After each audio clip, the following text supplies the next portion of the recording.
Hello दोस्तों, नमस्कार। आप सभी का स्वागत है आपके अपने YouTube channel current affairs magic में। और आज हम बात करने वाले हैं 11 अगस्त की करंट अफेयर्स की। और हमारा पहला क्वेश्चन है कि विश्व भर के स्वदेशी लोगों को अंतर्राष्ट्रीय दिवस कब मनाया जाता है। तो यह मनाया जाता है 9 अगस्त को, और यह पूरे विश्व में मनाया जाता है international day of world's indigenous people. ये संयुक्त राष्ट्र के द्वारा मनाया जाता है, और जो 2020 में इसका विषय रखा गया है वो रखा गया है कोविड-19 एंड इंडिजीनियस पीपल रेजिलायंस। और इस दिन स्वदेशी पीपुल्स एंड डेवलपमेंट ब्रांच स्वदेशी मुद्दों पर स्थायी मंच का सचिवालय एक आभासी कार्यक्रम का आयोजन करता है, और जिसमें स्वदेशी लोगों के लिए अभिनव उपायों पर एक पैनल चर्चा होगी, जिसमें महामारी का सामना करने के प्रति उनकी लचीलापन और शक्ति का प्रदर्शन किया जाएगा, जो उनके अस्तित्व के लिए खतरा पैदा बन रहा है। और जो हमारे संयुक्त राष्ट्र के महासचिव हैं वो एंटोनियो गुटेरेस हैं।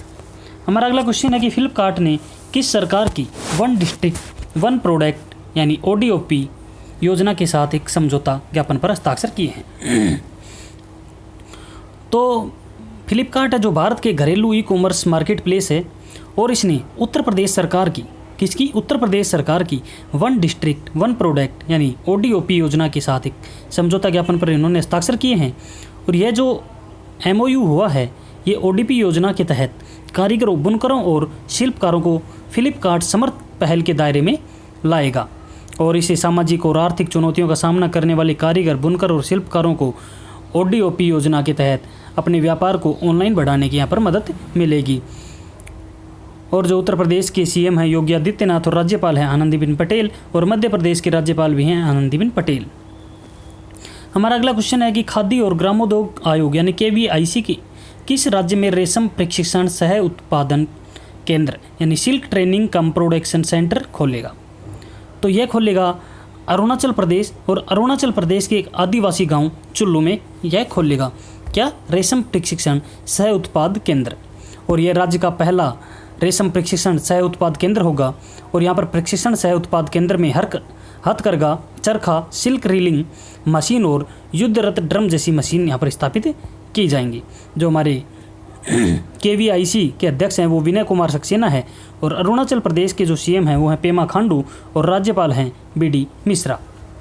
हमारा अगला क्वेश्चन है कि भारत सरकार की ओर से किस देश के लिए 18 मिलियन अमेरिकी डॉलर की लाइन ऑफ क्रेडिट का विस्तार किया गया है। तो यह भारत सरकार के द्वारा किया गया है मालदीव की सरकार के लिए, यानी मालदीव के लिए यहाँ पर 18 मिलियन अमेरिकी डॉलर की लाइन ऑफ क्रेडिट का विस्तार किया गया है। और मालदीव इंडस्ट्रियल फिशरीज कंपनी में मछली पकड़ने की सुविधाओं को विस्तार के लिए यहाँ पर प्राथमिक उद्देश्य है इसका, और इसके साथ लाइन ऑफ क्रेडिट का यहाँ पर विस्तार किया गया है। और यह जो परियोजना है ये मछली संग्रह के साथ साथ भंडारण सुविधाओं में निवेश को बढ़ावा देगी, और इसका जो उद्देश्य है वो टूना कुक्कड़ प्लांट और फिश मील प्लांट स्थापित करेगी। और क्योंकि मछली पकड़ने का मालदीव से गहरा संबंध है, क्योंकि मालदीव में मछलियाँ बहुत पकड़ी जाती हैं, मछलियों का वहाँ पर व्यापार बहुत अच्छा होता है।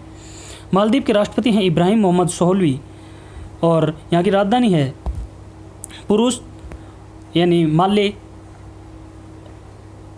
यहाँ पर पुरुष लिखा गया, ये माले है। और यहाँ मालदीव की जो मुद्रा है वो मालदीव रुपया है। हमारा अगला क्वेश्चन है कि पर्यावरणीय आपातकालीन स्थिति की घोषणा किस देश में की गई है। तो यह की गई है मॉरिशस में, और यहाँ पर द्वीपीय राष्ट्र है मॉरिशस, और इसकी ओर से पर्यावरणीय आपातकालीन स्थिति की घोषणा की गई है। और यहाँ पर पर्यावरणीय आपातकाल को एक जापानी वोल्थोक कैरियर के रूप में घोषित किया गया है। यहाँ पर MV वाकाशियो मॉरिशस में एक चट्टान पर गिर गया है, जिसमें समुद्र में तेल लीक करना शुरू हो गया है, और 2 हफ्ते पहले फंसे जहाज में आसपास के पानी में कई टन ईंधन का यहाँ पर रिसाव हो गया है। जो मॉरिशस हैं यहाँ के प्रधानमंत्री हैं प्रवीण जुगनौथ, और राष्ट्रपति हैं पृथ्वीराज रूपन। हमारा अगला क्वेश्चन है कि भारतीय सैनिकों के लिए युद्ध स्मारक का निर्माण कौन सा देश करेगा। तो यह करेगा बांग्लादेश, और बांग्लादेश ने भारतीय सैनिकों के सम्मान में एक स्मारक बनाने का निर्णय लिया है। और बांग्लादेश इस स्मारक को पाकिस्तान से स्वतंत्रता के संग्राम के दौरान जो 1971 में भारतीय सैनिक शहीद हो गए थे उनकी याद में यह स्थापित किया जाएगा। और ये घोषणा है ये बांग्लादेश के युद्ध मंत्री मोजमल हक ने की है। अगर इसके बारे में और बात करें तो बांग्लादेश सरकार ने 1971 में लिबरेशन युद्ध के महत्व का हवाला देते हुए त्रिपुरा की सीमा पर स्थित ब्राह्मणबाड़िया जिले की आंसूगंज में 3.5 एकड़ का ज़मीन का यहाँ पर चयन किया है, जहाँ भारतीय सेना ने पाकिस्तानी सेना के साथ कई निर्णायक लड़ाइयाँ लड़ी थी। और बांग्लादेश के प्रधानमंत्री हैं शेख हसीना, यहाँ की राजधानी है ढाका और मुद्रा है टका। हमारा अगला क्वेश्चन है कि सबमरीन केबल कनेक्टिविटी का शुभारंभ किस केंद्र शासित प्रदेश के लिए हुआ है? तो यह हुआ है अंडमान और निकोबार द्वीप समूह के लिए, और इसका जो शुभारंभ है वो किया है हमारे प्रधानमंत्री नरेंद्र मोदी के द्वारा।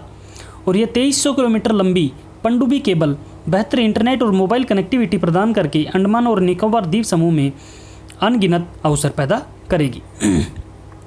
जो सबमरीन ऑप्टिकल फाइबर केबल है यानी OFC, यह अंडमान और निकोबार द्वीप समूह को सस्ती और बेहतर कनेक्टिविटी तथा डिजिटल इंडिया के सभी लाभों को प्राप्त करने में सक्षम बनाएगी। अंडमान और निकोबार द्वीप समूह के जो उपराज्यपाल हैं वो हैं एडमिरल डिक्की जोशी। हमारा अगला क्वेश्चन है कि जेम्स कामला हैरिस का निधन हो गया है, किस खेल से संबंधित थे? तो ये थे WWE से संबंधित, और जो हैरिस हैं इन्हें हल्क होगन, द अंडरटेकर और आंद्रेज जॉइंट से WWE इतिहास में सबसे बड़ी सुपरस्टारों के साथ फाइट की थी। और द युगांडा जॉइंट एक अनूठा चरित्र था जिसने यादगार तरीके से रिंग के अंदर और बाहर दोनों तरफ लोगों को आकर्षित किया था। हमारा अगला क्वेश्चन है कि नंदी एलिया का निधन हो गया है, यह किस क्षेत्र से संबंधित थे? तो जो नंदी एलिया हैं ये एक राजनीतिक थे और ये कांग्रेस के नेता थे, और ये तेलंगाना के अंदर 8 बार सांसद रहे थे। 8 बार, 6 बार ये लोकसभा सांसद और 2 बार ये राज्यसभा सांसद चुने गए थे। जो नंदी एल्ला हैं इन्होंने राजनीतिक जीवन की शुरुआत हैदराबाद नगर निगम के एक नगर सेवक के रूप में की थी, और ये वर्तमान में तेलंगाना प्रदेश कांग्रेस समिति के उपाध्यक्ष के रूप में कार्यरत थे, और इनका निधन हो गया है। हमारा अगला क्वेश्चन है कि शर्ली येन ग्रो का निधन हो गया है, ये किस क्षेत्र से संबंधित थे? तो ये थे एक उपन्यासकार, और इन्हें पुलित्जर पुरस्कार से भी सम्मानित किया गया था, और इनका निधन हो गया है। और इनका जो जन्म है वो 8 जुलाई 1929 को न्यू ओरलियंस लुइसियाना संयुक्त राज्य अमेरिका में हुआ था। और उन्होंने 6 उपन्यास और 4 शॉर्ट स्टोरी लिखी थी, जो सभी डीप साउथ में न्यू ओरलियंस के उत्तर लुइसियाना और अलाबामा में सेट हैं। और उनकी पहली जो पुस्तक थी वो थी द ब्लैक प्रिंस, जो 1954 में प्रकाशित हुई थी। और शर्ली ने 1965 में अपनी चौथी किताब the keepers of the house के लिए इन्होंने पुलित्जर पुरस्कार जीता था, जो ग्रामीण अलाबामा में एक धनी इंग्लिशमैन और उनकी अश्वेत नौकरानी के बीच रोमांस के बारे में बताती है। और इसके अलावा 1956 में उनकी book the black Prince and other stories को नेशनल बुक ऑफ अवार्ड से भी नामित किया गया था। तो धन्यवाद दोस्तों, आज के लिए इतना ही। हम मिलते हैं नए वीडियो में नए अपडेट के साथ।